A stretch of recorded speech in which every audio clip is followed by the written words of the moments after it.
Okay, well, welcome. You're in the machine learning class, which is 10601. And there are a couple different machine learning classes this semester. So if you think you should be in a different machine learning class and you accidentally came to the wrong one, my feelings won't be hurt, but this is the one we're in right now. My name is Tom Mitchell. I'm one of two professors who are going to be team teaching the course. The other is Nina Balkin, and I'll introduce her and the other TAs in a moment.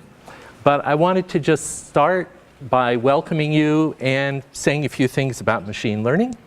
And if I can, I have a new laptop computer, and I'm still debugging my own skills for using it. So every once in a while, you'll see odd things happen on the screen. So like this, what's this about?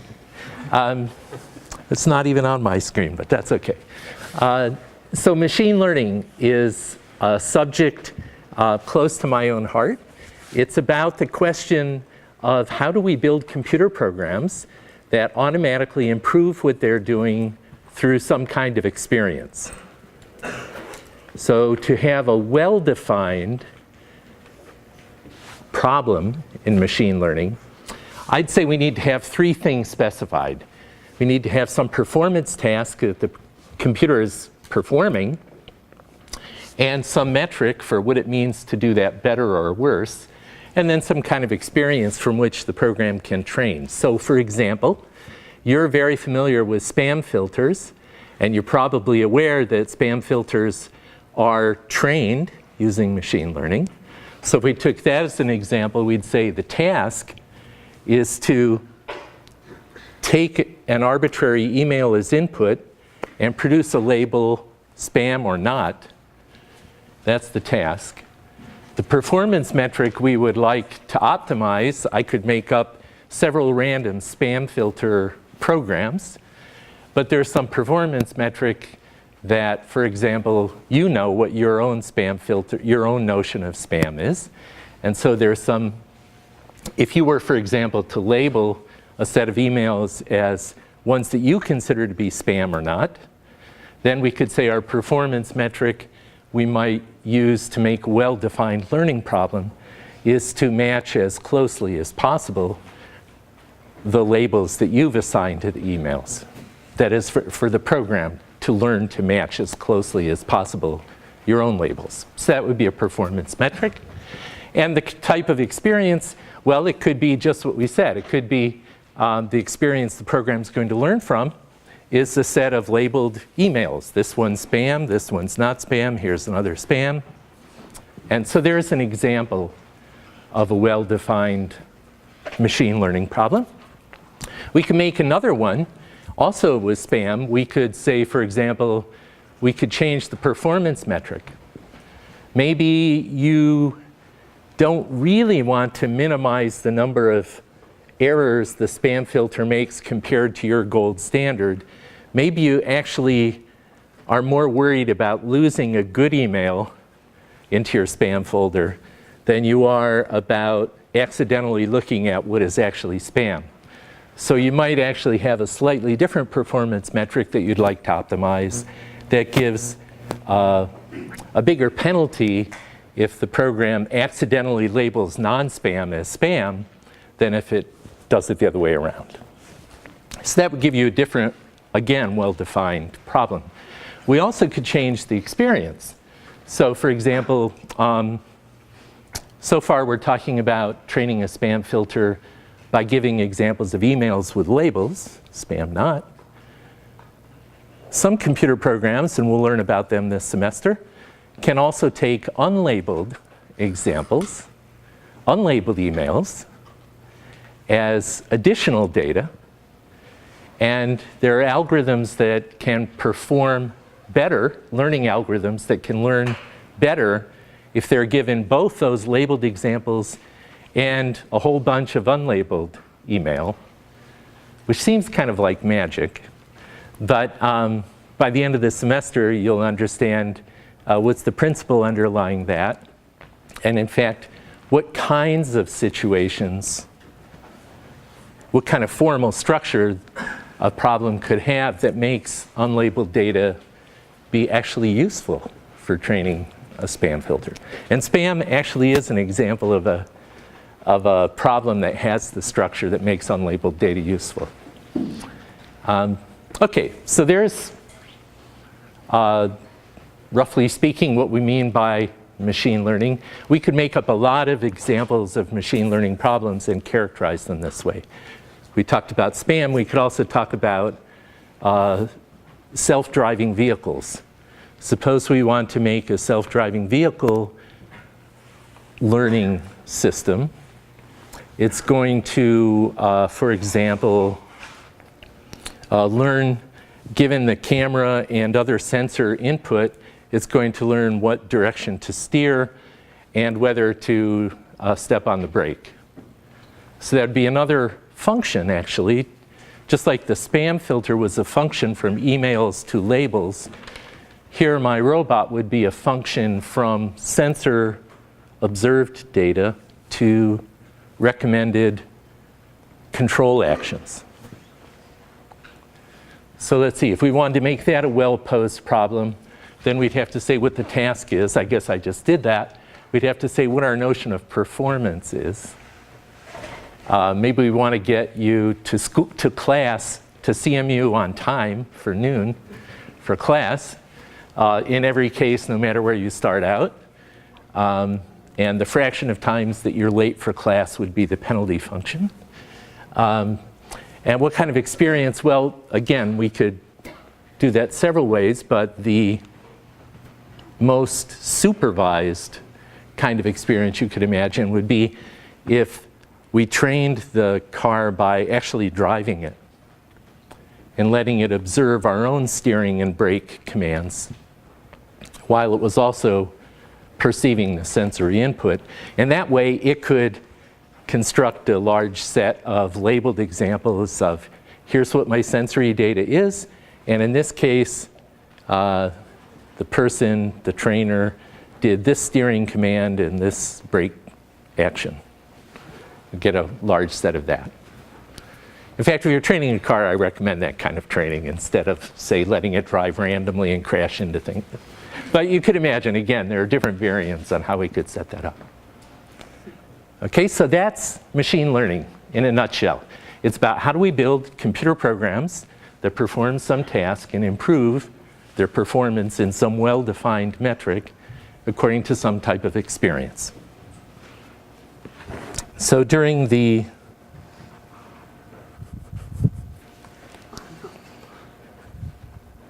yeah, good. I see what's going on here. So let me just quickly go through a number of examples of problems of the type that you will be covering algorithms that you'll be familiar with by the end of the course. So for example, one common use of machine learning methods is to do what people call data mining historical databases. One example could be medical records. This slide describes a project we did with McGee Hospital here in Pittsburgh some time ago, which has a large database of medical records for babies being born.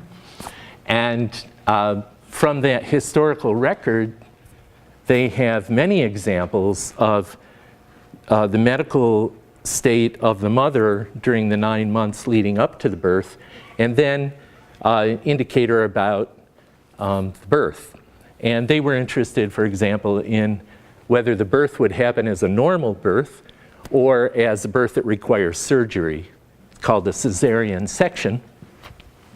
And so this slide just shows an example of using machine learning to learn rules that characterize, in this case, if you're a prospective mother and happen to have these 3 symptoms, then your chance of having a surgical birth instead of a natural birth is 63%, at least in their database. So this is an example of mining historical data, structured data in this case, structured in the sense that the data is described by a set of fields with values, unlike, say, images or sounds, which I would we'll refer to as unstructured data.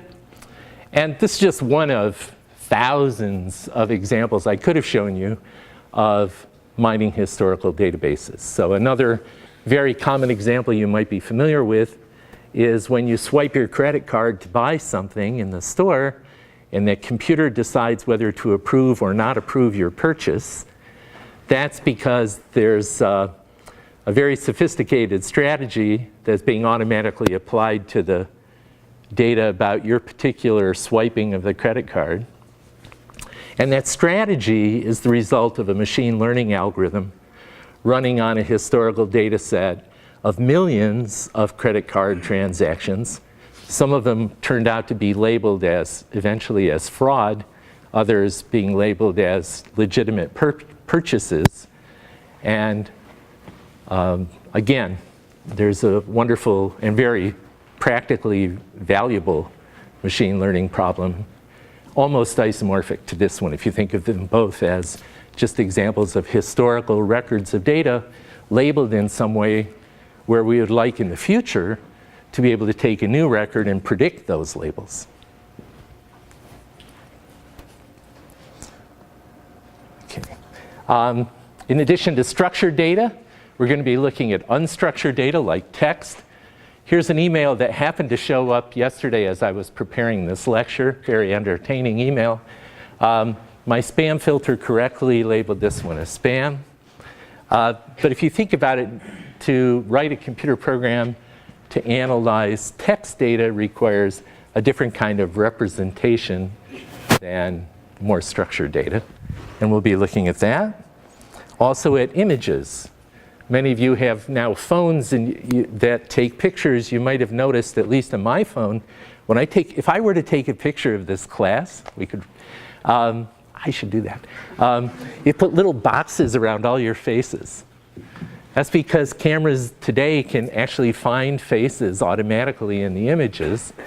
And this slide was given to me a number of years ago by Henry Schneiderman, a professor here in robotics, who since has left to build a startup company on his face recognition software, a successful one too. But it's just an example of another machine learning task where, in this case, we're trying to learn a function where the input is an image and maybe even a region in the image, and the output is a label, face or not face. Maybe even a couple of different labels, face, not face, or a face looking straight at you versus a face looking to the left. Here's another one. This is a picture of brain activity from an fMRI scanner for 15 seconds while a person reads a word. And these are different locations in the brain. There's the time series of activity in the brain. In my own research group, we use this kind of data, and we do things like train a classifier, in this case, to determine whether that word the person was reading was a noun or a verb. And it turns out that's possible too. And this is an example of a kind of problem where computers are actually much better than people. So I've tried to look at these things and see if I could train myself to distinguish whether somebody was reading a noun or a verb, and I cannot do it. But my program is much more competent than I am after it trains on the data. I'm going to skip that one. Okay, so the bottom line is there are a lot of practical applications of machine learning. In this course, we're going to cover examples drawn from this. There are also a lot of different machine learning algorithms that have been developed largely driven by people's interest in solving these practical problems. And you're going to learn these algorithms as well. In addition, you're going to learn not just about the applications and the practical algorithms, but something about the underlying theory.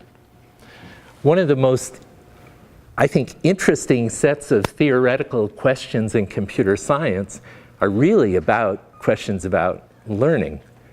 So if you think about it,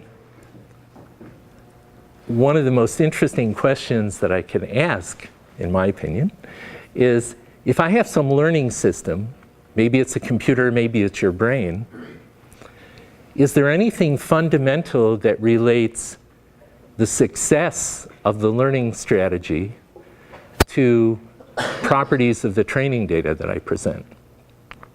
Is there something, a way we can formalize that question and turn it into something about which we can prove things? And the answer is yes.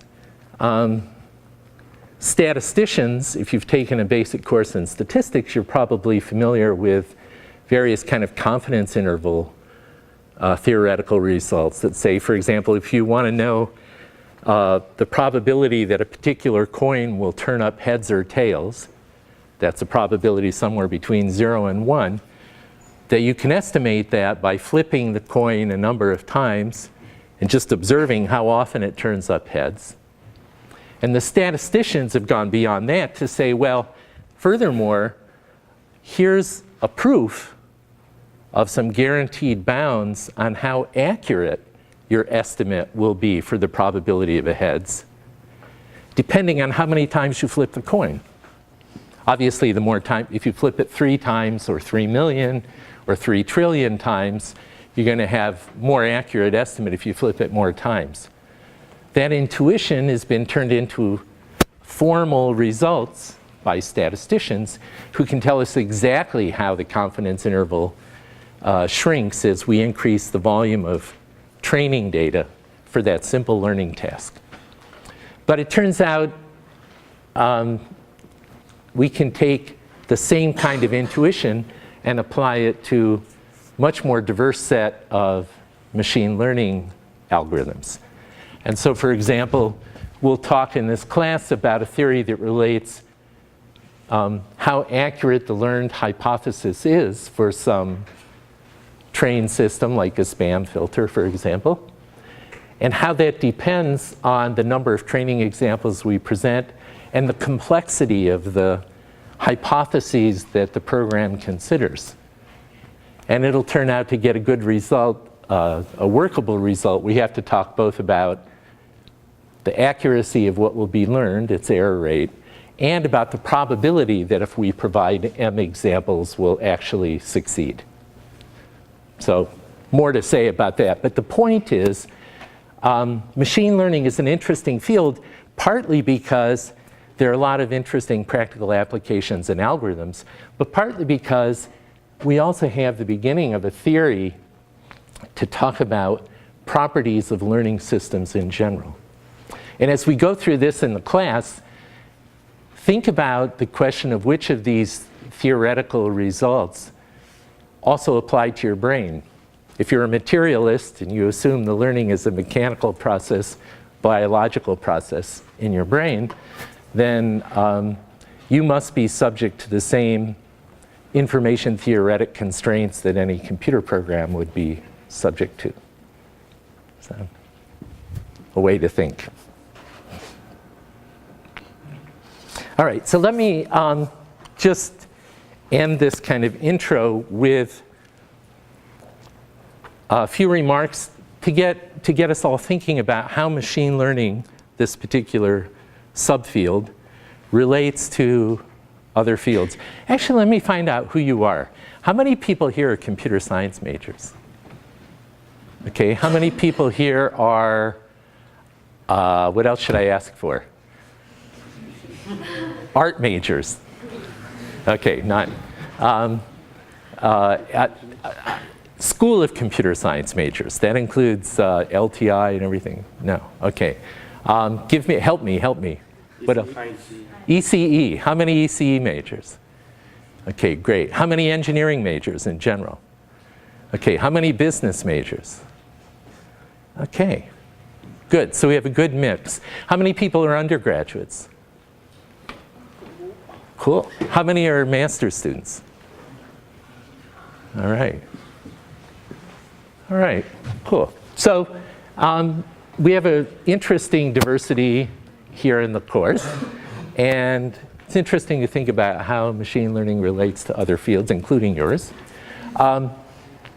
here's the way I think of it. I think machine learning over the last 3 decades, I've actually been involved in this field for 3 decades, at least, has grown from a kind of laboratory curiosity to something that actually is now providing the best solutions to some of the software problems that people are interested in. So if you think of the Venn diagram of all possible software programs you could ever write, there's this niche, this subset of that, where these are algorithms where machine learning is good. For example, speech recognition, computer vision, medical outcomes analysis, robot control. These are all problems where today machine learning is the method of choice if you're going to develop a speech system. All of the speech systems in your iPhone or Android phone, those are all based on machine learning. There are other applications where machine learning is not such a great idea, like matrix multiplication. Don't try to train a program to do matrix multiplication unless you're trying to be cute. But we know the algorithms for matrix multiplication. There's no need to train a program to do it, although it might be entertaining. But if you think about what is it that characterizes the green region from the white region that distinguishes this, some of the properties are that these are applications where we have a hard time writing the programs by hand. It's hard to write a speech recognition program because we, as people, even though we can hear just fine and understand speech just fine, we actually have a lot of trouble figuring out what algorithm our brains are using to do that.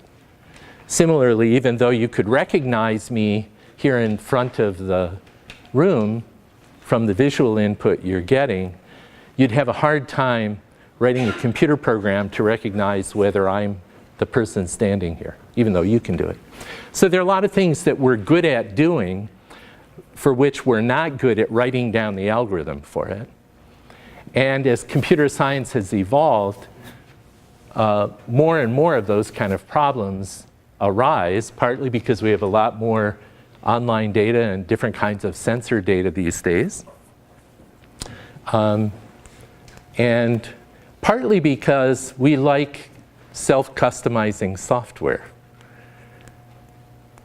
For example, your spam filter probably has a different notion of spam than my spam filter. And that's good, because you probably have a different notion of spam than I do. And so if you think about that, or a speech recognition system, many speech recognition systems, when you use them, customize to your voice as well. And so those spam filters and speech recognition are both examples of a system that's trained once in the factory, but then once we buy it, millions of us have our own copies, it customizes to our own individual use. And the only way you're going to get it to customize is to have it improve its performance at some metric through some kind of experience. That's what it means to customize. So these are kind of reasons why I think this region is growing. All right, so let me end there for a moment. Machine learning also has interesting overlaps with all kinds of other similar fields. And what I'd like to do is maybe just ask, are there any comments, questions, thoughts about all this? I know it's kind of at a high level, but. So yeah. I have a comment on matrix multiplication. So the algorithm is actually known, but there are a number of parameters that can be optimized, like the block size and the other parameters. And actually, I have now a paper in my laptop called Optimizing Matrix Multiplication with a Classifier Learning System. Okay. If you didn't hear this, Ahmed just said he's got a paper that he just looked up, and the title is Optimizing Matrix Multiplication through A Classifier Learning System. A Classifier Learning System. So I've been proven wrong already about the matrix multiplication. And the reason that's interesting is that it's about optimizing the matrix multiplication efficiency, and that there are different structures of different matrices that allow different choices that will influence the efficiency. So I was mistaken when I said, don't even waste your time unless you're trying to be cute. Well, I should have said cute or efficient. There is actually a whole field called self-adapting algorithms. You can apply to sorting, to matrix multiplication, and so on. So if we're going to do the same, if we're going to do matrix multiplication or sorting over the same type of data over and over again, we can learn from the past somehow the right structures in order to be much faster in a new example from the same task.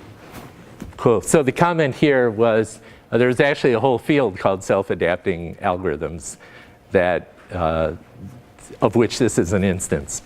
So I've been proven generally wrong, not just wrong. All right. So that was, see, I learned something in class today. That's good.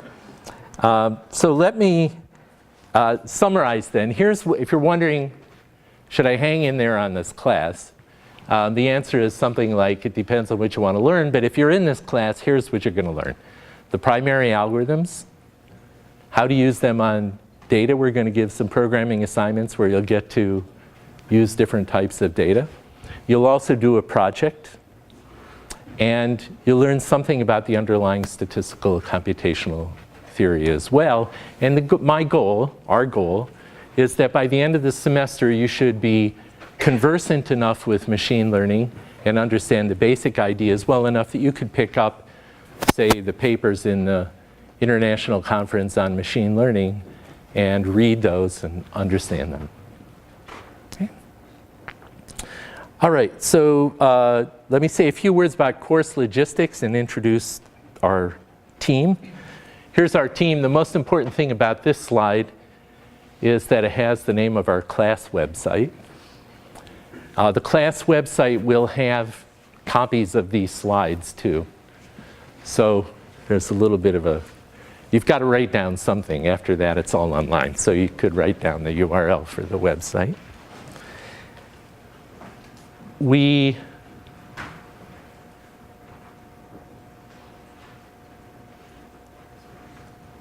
I don't want to spend a lot of time on course logistics because it's all on the website and it's rather boring. But some of the important things, I know some people are on a wait list. My recommendation is if you are, hang in there and see what happens to the total enrollment in about a week or two. And you might, there's a good chance you'll get in. Homework number 1 is available today. It's on our website right now. It's due Friday. It's an easy homework assignment. And unlike most of the homework assignments, you're completely welcome to collaborate with anybody on any of the answers to any of the questions. Homework number 1 is the following thing. It's actually a test for you to apply to yourself to make sure that you have basic proficiency in several areas of math that turn out to be important for the course. So for example, there's a question on there that asks you to take the derivative of a function. What's the derivative of y with respect to x? There's a question on there that asks you to multiply a vector times a matrix, just to make sure you have a basic proficiency in that. And there are also a question on probability and statistics, questions on big O notation for complexity.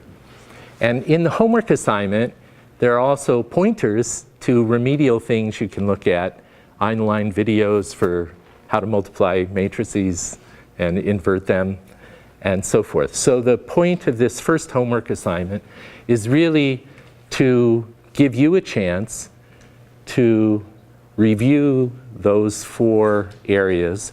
We are going to use them during the course. It's unavoidable because we're going to be precise, and that's the language of precision.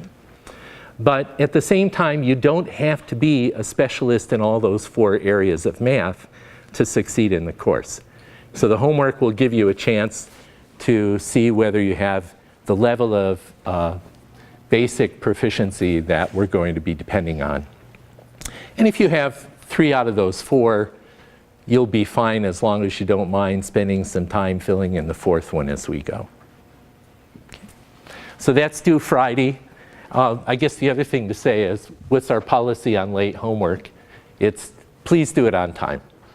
And it's worth half credit if it's late for 2 days and then it's not. But if something happens horrible, like you have 2 homeworks due on the same day and you forgot about that, then we're forgiving. We'll drop out the lowest homework grade during this semester. The other thing I want to say is 2 more things quickly. Notice we have the dates for the exams already. There's no outside class final exam in this course. We'll have 2 exams on these 2 dates. This is the final day of class. And the other thing I need to say about academic integrity is that I am a fanatic when it comes to academic integrity. You will fail the course if you cheat. At least fail the course. And if I can impose a heavier penalty, I will. People are often confused by that, because they think, Tom seems like such a nice guy. I am a nice guy. But I expect you to be a nice guy, too. All right, so now let me introduce my fellow instructors. And Nina, do you want to? All right, so I'm Maria Florina Balcan. Everyone calls me Nina. And as Tom mentioned, I'll be co-teaching the course with him. I guess Tom asked me to mention a couple of words about me. So my main research interests are in machine learning and theoretical computer science. Within machine learning, I've been working on a variety of machine learning paradigms that are very relevant for the modern age of big data.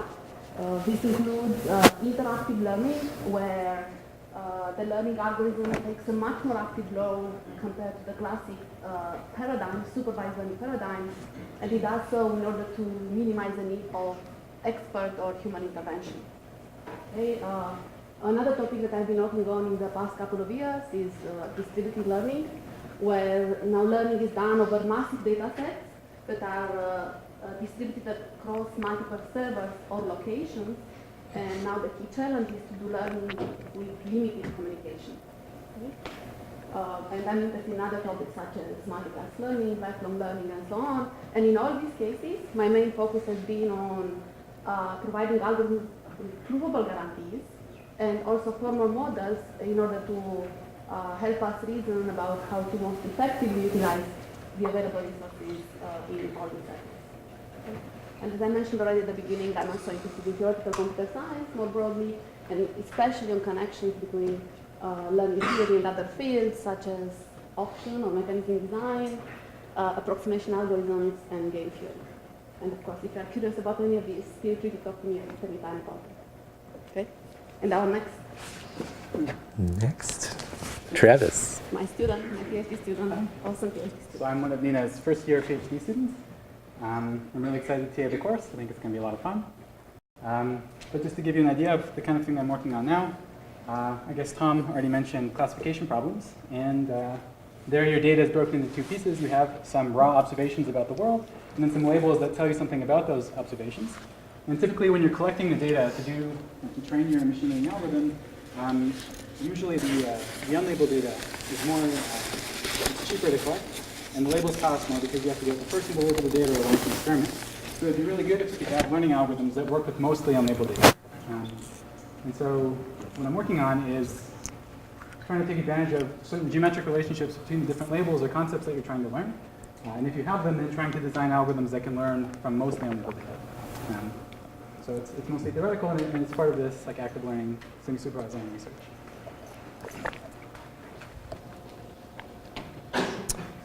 Kirsten. Hi, I'm Kirsten. I'm a third-year PhD student in the machine learning department, and I'm interested in using machine learning to analyze energy consumption and then use this knowledge to reduce usage and then help people make better decisions.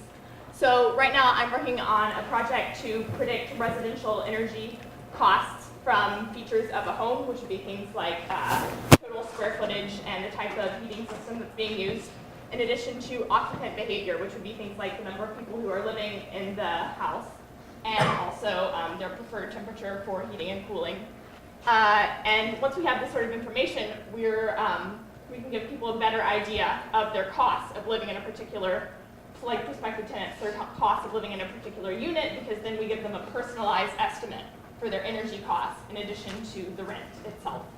I've also worked on energy disaggregation, which looks at a whole building power signal and wants to figure out the individual devices that are operating in that home, like a microwave or a refrigerator. Okay. Ahmed. Hi everybody, I'm Ahmed Kaifi. I'm a fourth year PhD student. My research is focusing on dynamical systems that evolve over time and for which you have access only to noisy observations like the GPS signal of a car or like a video of a moving object. The question I'm currently investigating is how can we gain insight into the dynamics of the system using noisy observation? How can we track and predict the state of the system? So, for example, we can here extract this oscillatory motion pattern just by looking at the video. This topic has been researched extensively. What we are trying to do is to make that able using simple models that you will learn in a few weeks, rather than waiting till the end of the course or using some algorithms that are out of scope. Thanks. Okay. And Nicole? Hi, so I'm Nicole. I'm a third-year PhD student in the machine learning department. And my research focuses on machine learning applied to computational biology. So basically, I work on developing new machine learning models and algorithms for analyzing high-throughput biological or medical data in order to sort of learn something valuable from that data. So for example, one project I'm working on right now is using a set of DNA markers to train a model that can predict clinical outcomes for a set of patients. So those outcomes could be anything from your risk of getting Alzheimer's disease later in life to a patient's response to drug or therapy to treat a disease that they might have. Okay. And Willie? Hey everybody, I'm Willie and I work on scalable machine learning. So in particular, I try to work on machine learning algorithms that you can apply well to big data sets. And even more particularly, I try to work on parallel low communication machine algorithms. So a type of parallelism in particular called embarrassingly parallel, where machine learning algorithms could essentially be split up, work independently without communicating, and then still try to combine results at the end in order to achieve like a similar result as you'd have in a typical algorithm. I don't know if I mentioned, I'm a third-year PhD student in the machine learning department also. And Abu? Hey, my name is Abu. I'm a second-year PhD student in machine learning. I work with Tom, and I'm working in on a project called NEL, which Tom will probably tell you more about. Basically, I'm interested in trying to convert or understand English language text or any kind of language text, and convert it from a unstructured form like sentences into formal semantic form that can be understood by a computer, and more processing can be done by that. And in this case, you can see that knowing something about the world, like forks are made of metal or vanilla is food, can tell you what relation it has with the cake and eating in these two specific sentences. Okay. Oops. I get to go too. So I'm Tom Mitchell, and I've already said that, but I want to tell you that one of the projects I'm involved in is an attempt to ask, what would it be like to build a program that we raise over years and learns many things? So it's a kind of, you might call it never-ending learning system. Instead of training it and then turning it off, we let it go. So we're working on, with Abu and a number of other collaborators, such a program. We call it our never-ending language learner, NEL for short. And the cool thing about NEL is it turns out today is NEL's 5th birthday. It turns out we turned it on in January 12th, 2010, and it now has 90 million beliefs like these, which it has read from the web, and by some measures of performance, it's improving.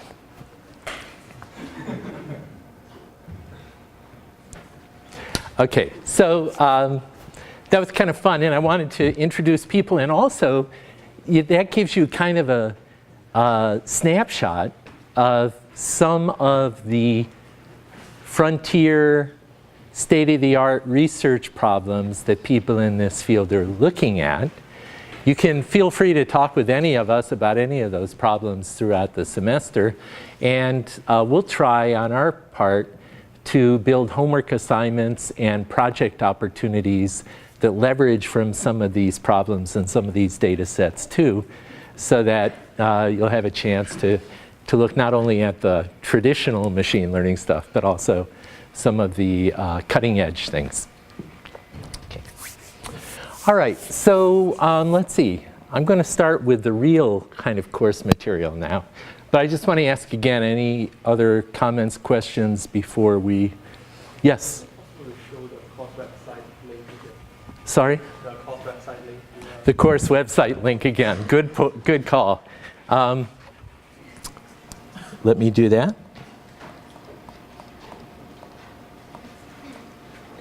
There it is.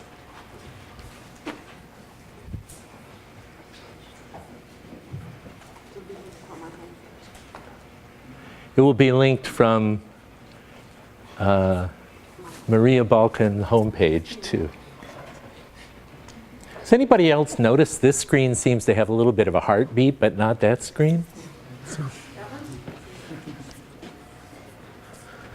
Okay, everybody got that? If not, ask your neighbor. Because it's time to get down to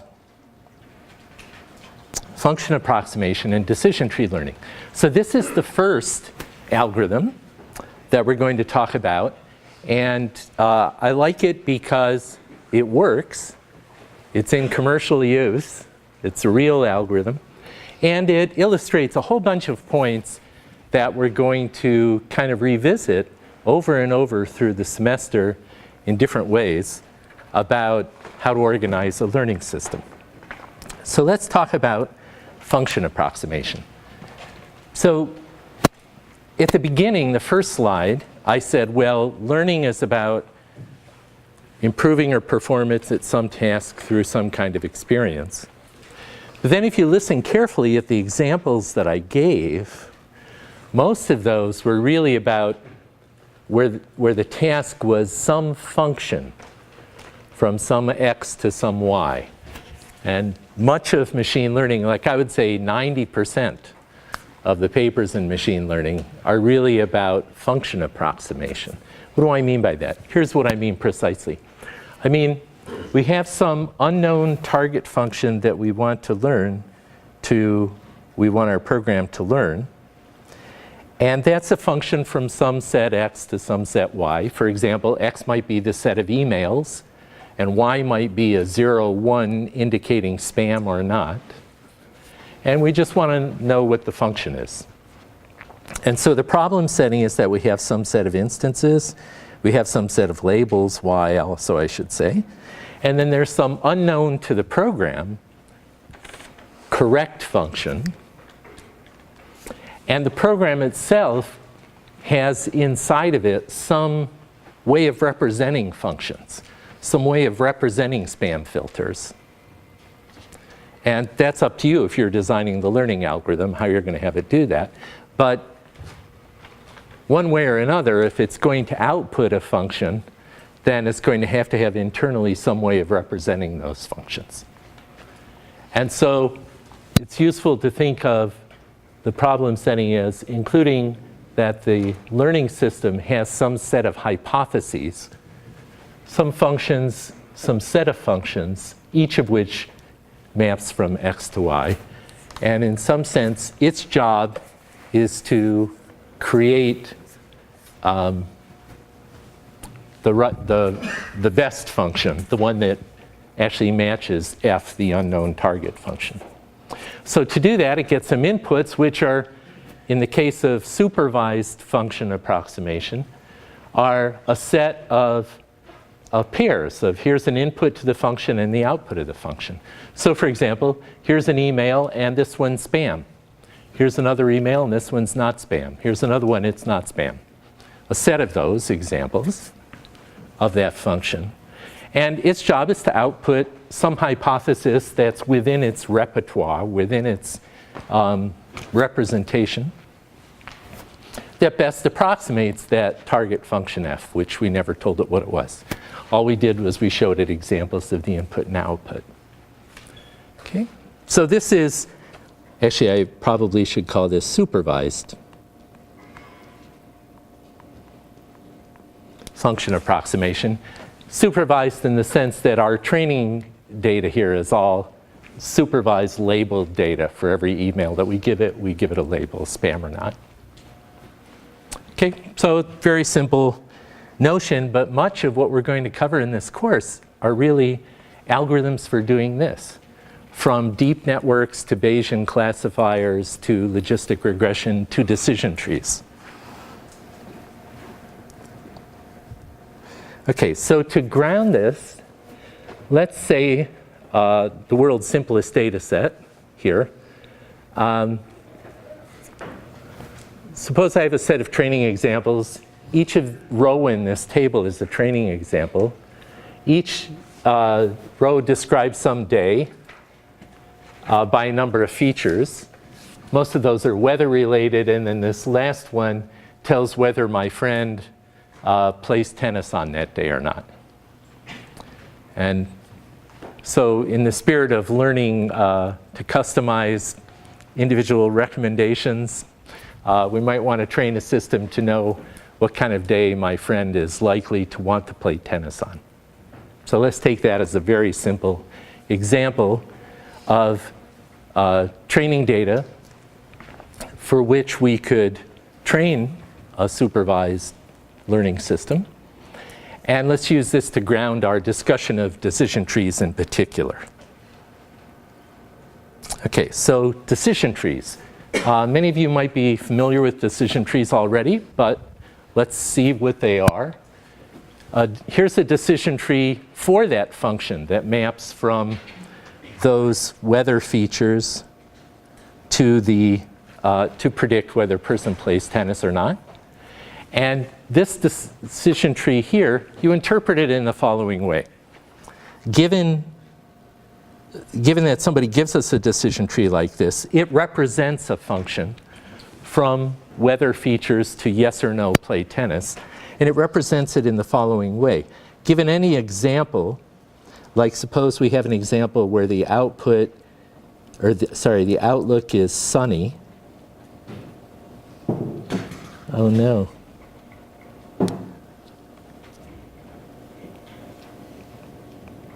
Okay, that's not apparently working for us. But suppose that, can I write it over here? Yeah. So suppose the outlook is sunny, the temperature is high, the humidity is low, and the wind is strong. So there's a day. Given that example, we can apply this decision tree function to make a prediction by starting at the root of the tree. Say, what's the outlook? Oh, that's sunny. So then we have to go down this branch of the decision tree. Then we say, oh, what's the humidity? The humidity is low. So, humidity is not low. I made a mistake there. The legal values are high and normal. The humidity is normal. So we take this branch, and now the decision tree tells us that the value of play tennis is yes.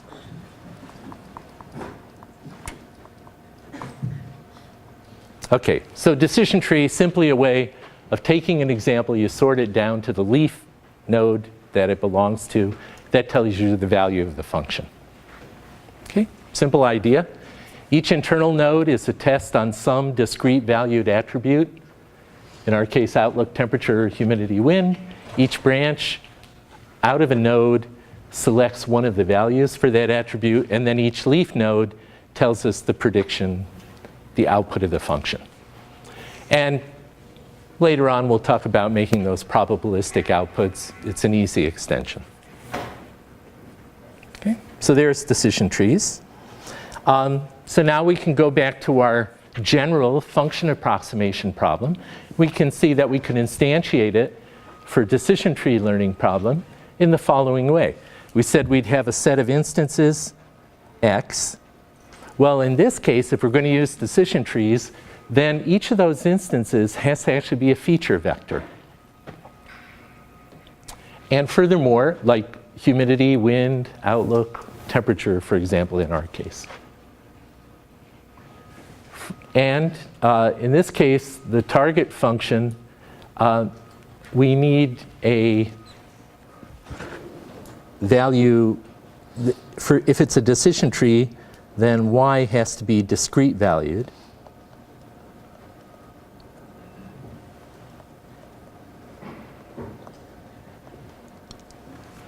Why? Because the way we've defined decision tree, there's a single value at each leaf.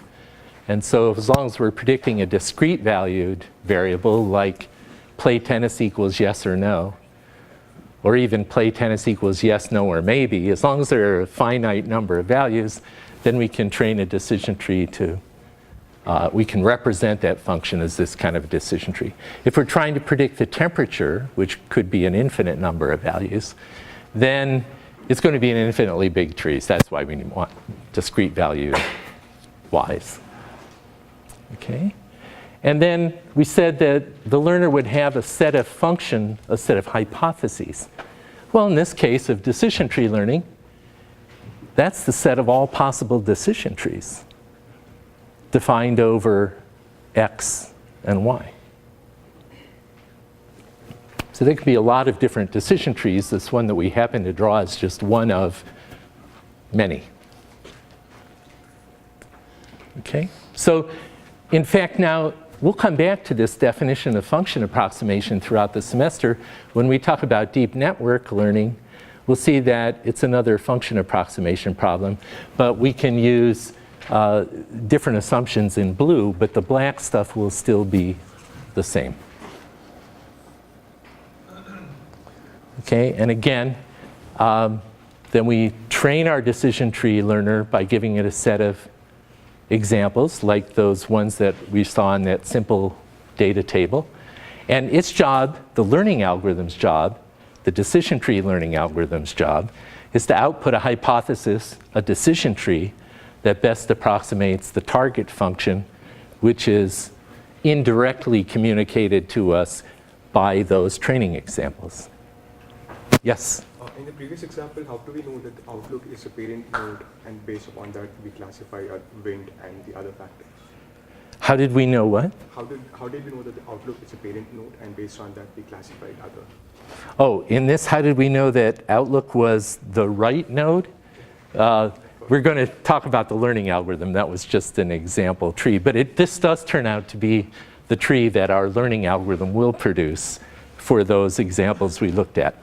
But the question, if you didn't hear it in the back, was how do we know that this is the right tree? And let's talk about that now. What is a decision tree learning algorithm? Okay. Maybe before we get to the algorithm, let's just make sure we're all on board with decision tree notation. So here's a question. Suppose that my examples are a set of Boolean valued features. Like we had humidity and temperature and wind and so forth. They were all discrete valued. Suppose they're Boolean valued. They only have 2 values each. Then, just to make sure we're all on the same page, here's the function. Suppose my actual target function is that y is x2 and x5. These are Boolean valued x's, so they can be 1 or 0. And so x2 times x5 is the same as the and of x2 and x5. So I want y to be true if x2 is true and x5 is true. So how would we represent that simple Boolean function? Can we represent it as a decision tree? Yeah.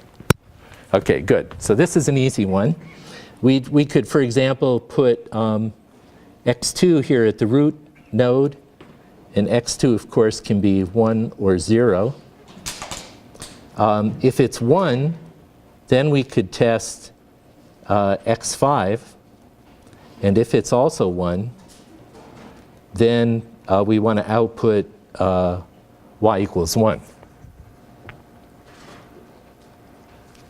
Okay, and on the other hand, if x2 equals 0, then we can just stop there and just output that y equals 0.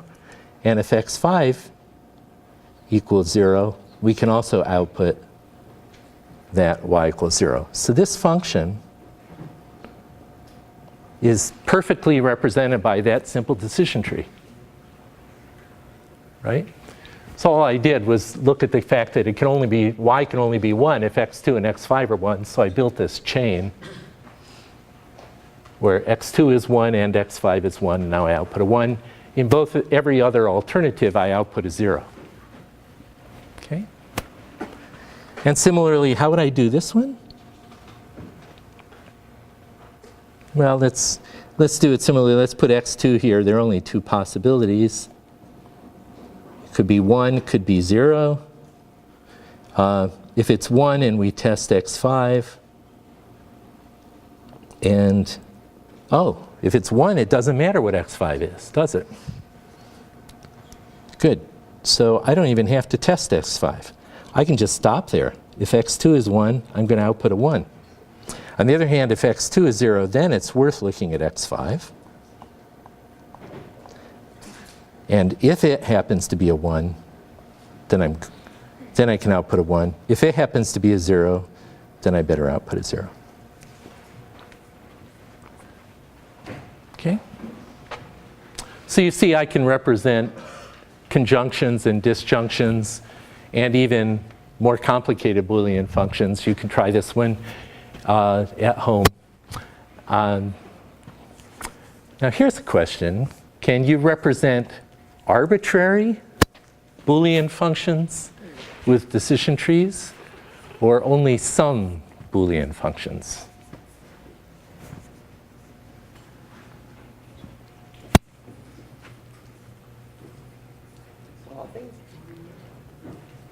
Yes? I think it should be arbitrary. I mean, we can represent everything. We have the joints, right? So the outputs, I mean, whatever we can think of. Either it's true or false, and we can represent that in a... Good. Very good answer. The answer is yes, we can represent any Boolean valued function over discrete valued x1 through xn with a decision tree. And why? The simple way to see it is this. Suppose I have x1 through xn, those are all my features that I have. Those are all the attributes that I have available. Now think of the tree that's n levels deep. The complete tree that's n levels deep. That means for every possible assignment of values to x1, let's put x1 the first node. So for every possible value x1 can have, I have a branch.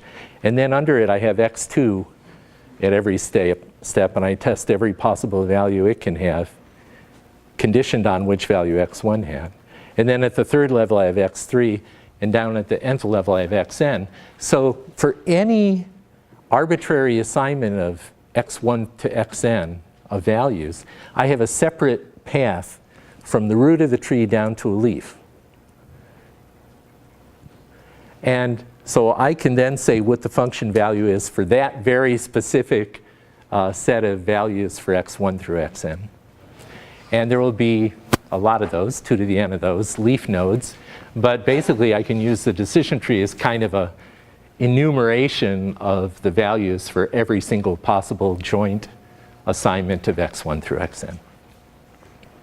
So that's interesting. That means decision trees are a very expressive hypothesis representation. That is, and this is a property in general that we like to see for learning systems. We like to have learning algorithms that, at least in principle, have the capability to represent any function that we might want to try to teach them. And one way to not have that property is to make up a learning algorithm that can't even represent every function.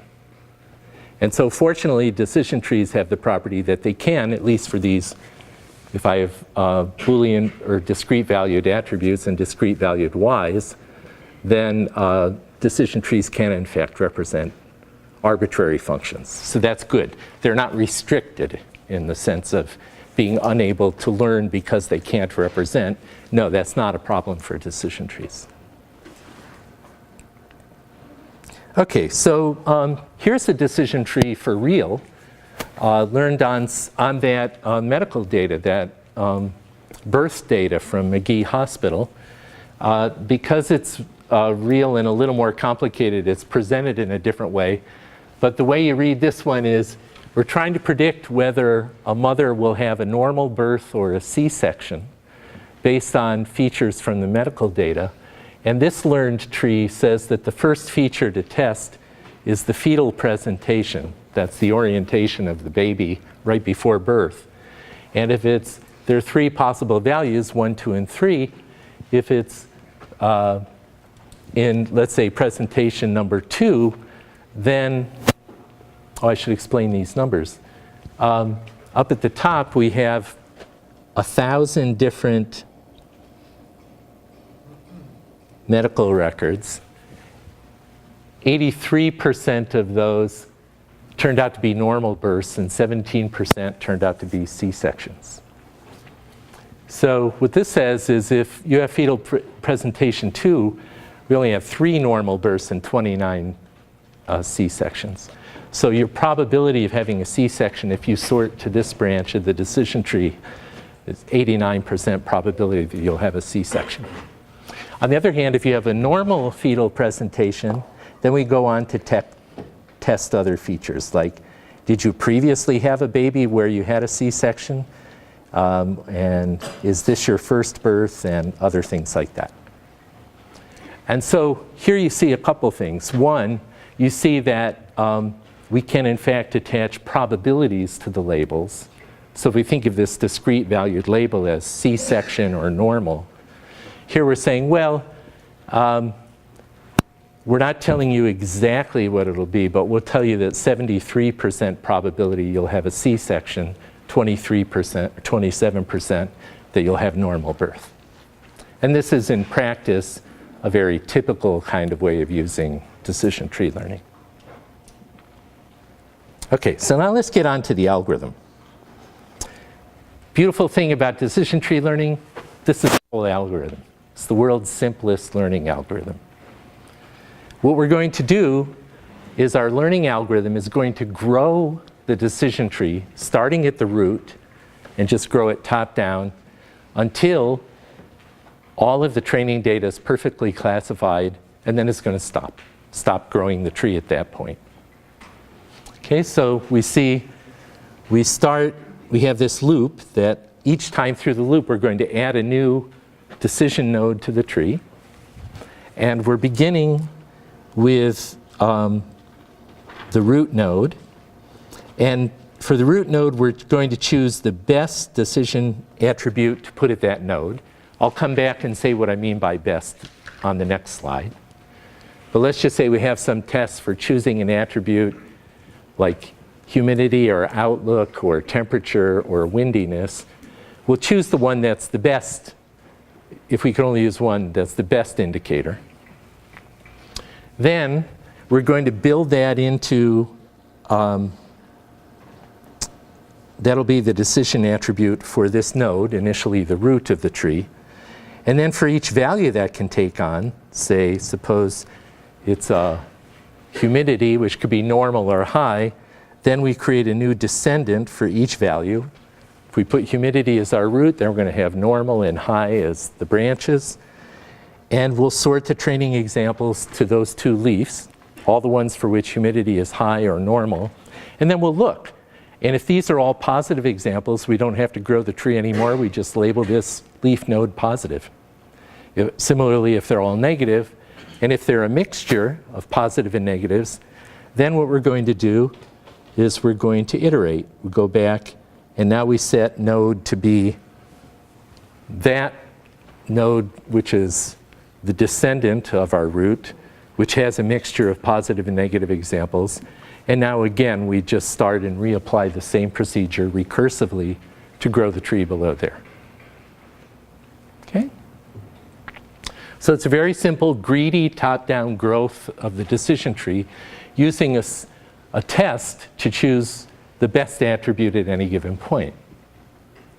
So the actual kind of interesting next question is, how do we choose the best attribute? Suppose I have two attributes, A1 and A2, that I could put at the root of the tree. And suppose I have 29 positive, 35 negative examples in my data set. And if I sort on A1, then I get 21 positive and 5 negatives on this path and this other distribution here. And these distributions, if I sort there, how do I choose? So people have explored this question a lot. There are many papers that have been written on the question of what statistical test do we want to use here. I'm going to tell you the one that's most commonly used. It's also a statistical test that you're going to hear more about when we talk about other algorithms, like Bayes nets in this course. And actually, Nina had told me recently about some theoretical results that characterize some properties of this test. Maybe we can get her to talk about that later.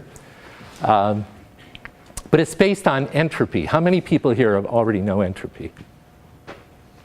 Okay, so entropy is, suppose I have a sample of training examples like those data for which play tennis is either yes or no.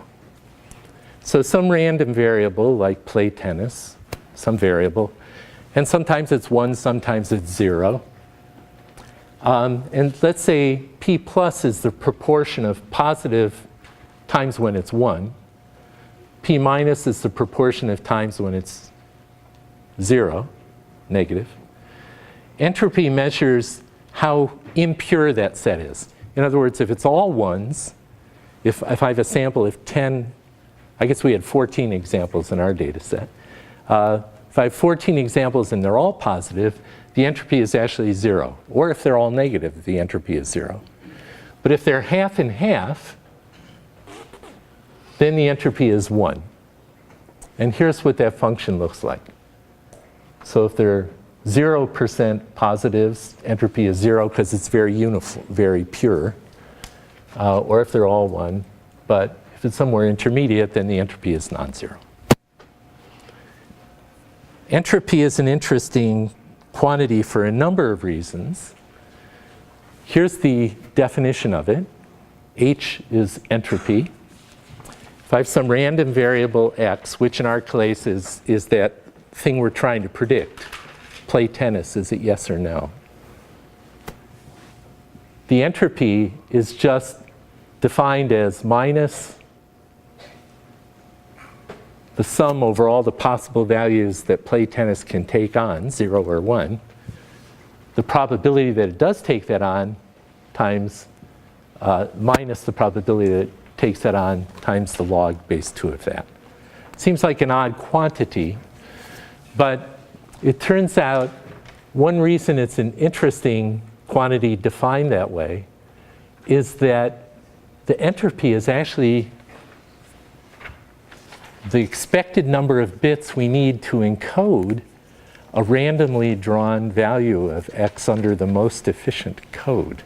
This is a very old and fundamental result from information theory. But basically what that means is, suppose that I have a pool of examples where play tennis can be 1 or 0. And you're on the other side of the room. and I want to encode in the fewest number of bits when I draw randomly from this pool and look at the value of play tennis. I want to now communicate to you, is that value 1 or 0? And let's assume you and I both know what the pool of data is. We both know what the distribution of 1 and 0s is, but you don't know which one I've chosen. Now, obviously, you can see that if they're all 1s, and you and I both know that, it doesn't really matter which one I've chosen, and I don't even have to communicate with you what the label is. You'll know it. The entropy is 0. But if they're 50-50 1s and 0s, then when I pick one, I'm really going to have to use a bit to tell you whether I chose a 1 or a 0, because you know they're 50-50 and you don't know which one I chose. Well, if it turns out if they're 90-10, and I'm going to communicate a number of things to you, then I can get away with fewer than 1 bit on average. And the entropy is actually the number of bits on average that I can get away with. Basic result from Claude Shannon. Okay, so that's one thing that's kind of interesting about entropy. It's not essential to decision tree learning, but it is a property of entropy. And so let's see how entropy is used as the basis for the statistical test for growing the decision tree. And the answer is that we're going to use a quantity which tells us how much the entropy is decreased if I now sort the data on attribute 1 versus attribute 2 versus attribute 3 versus attribute 4. And I can try sorting the data on each of the different attributes and see how much the entropy is reduced. And then I'll pick the one that reduces the entropy the most, because that's going to give me the most pure subsamples. Okay, so one way to say this precisely is we take our definition of entropy. I can also define the specific conditional entropy. That is, I have the entropy of some random variable x, like play tennis. But I could also condition on the value of another attribute, like humidity. What if the humidity is normal or high? Then, well, if the humidity is high, I can say the specific conditional entropy, given that humidity is high, is just the same quantity, but now I'm only looking at the subset of data where humidity really is high. And then I can talk about the conditional entropy is just the weighted average of these, weighted by how probable it is that humidity is high versus normal. So the conditional entropy of play tennis with respect to humidity is just the sum over all the values of humidity, of the probability that we'll actually get humidity being high or low, times the entropy that we get when it is.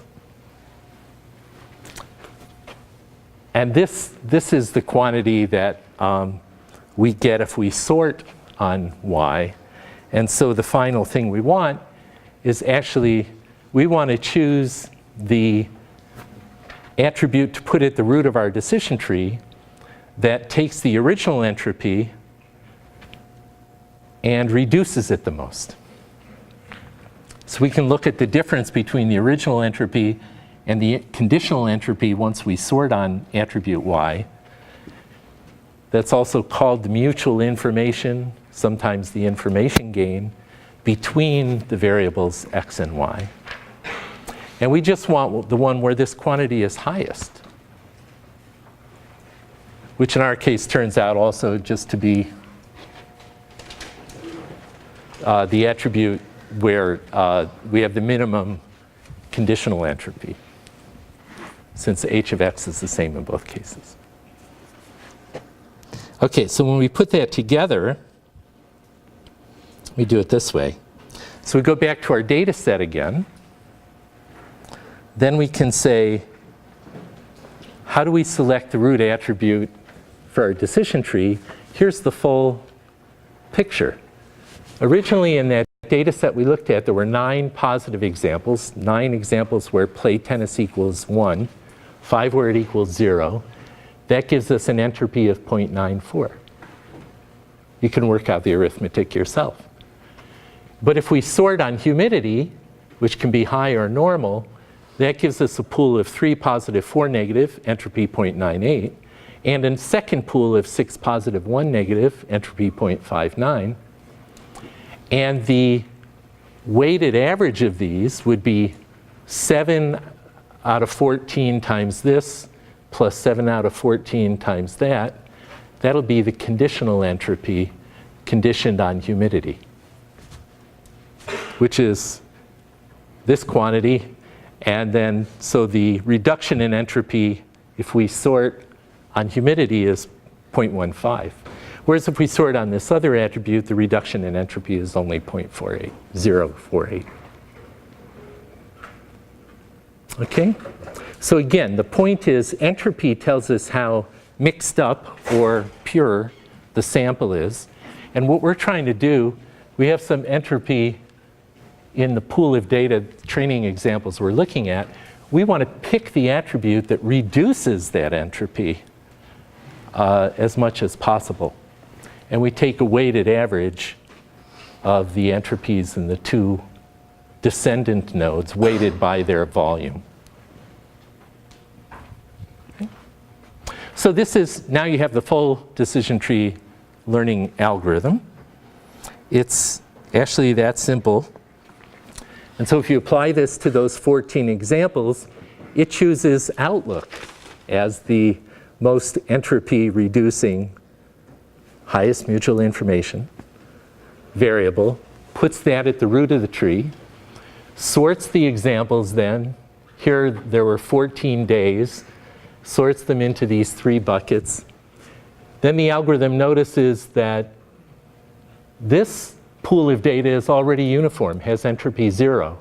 And so it just makes that a leaf node. Says the answer here is play tennis equals yes. However, this pool is not yet uniform, and so it recursively chooses now a second attribute to put here. And the arithmetic here shows that we want to use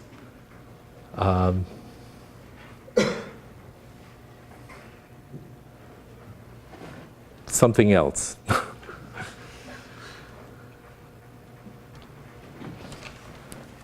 So then as we continue, that gives us this tree. And so you can see outlook is up there. We end up with these pools of examples that have uniform, either all positive or all negative examples. And as promised, the algorithm grows the tree top down with a simple idea that at every point in growing this tree, we want to pick the attribute that will best separate the positives from the negatives. We use mutual information as the test for that, based on this idea of entropy, picking the attribute that reduces the entropy the most. And so then in the end, we end up with a tree like this. Okay, so these slides will be on the web, on our course site. Next time, we'll pick up on this, but I want you to think about a couple questions before then. One is there a better statistic than this mutual information to use, and what are the properties of this? Another question I want you to think about is, well, I'll give you the answer to this one. Is there more than one decision tree that would perfectly sort this training data? The answer is yes. There is more than one decision tree that would perfectly sort this data. The question I really want you to think about is, in that case, which one should we choose? And why do we like this decision tree algorithm and the choice that it makes? So we'll talk about both of those questions next time. Okay, thanks.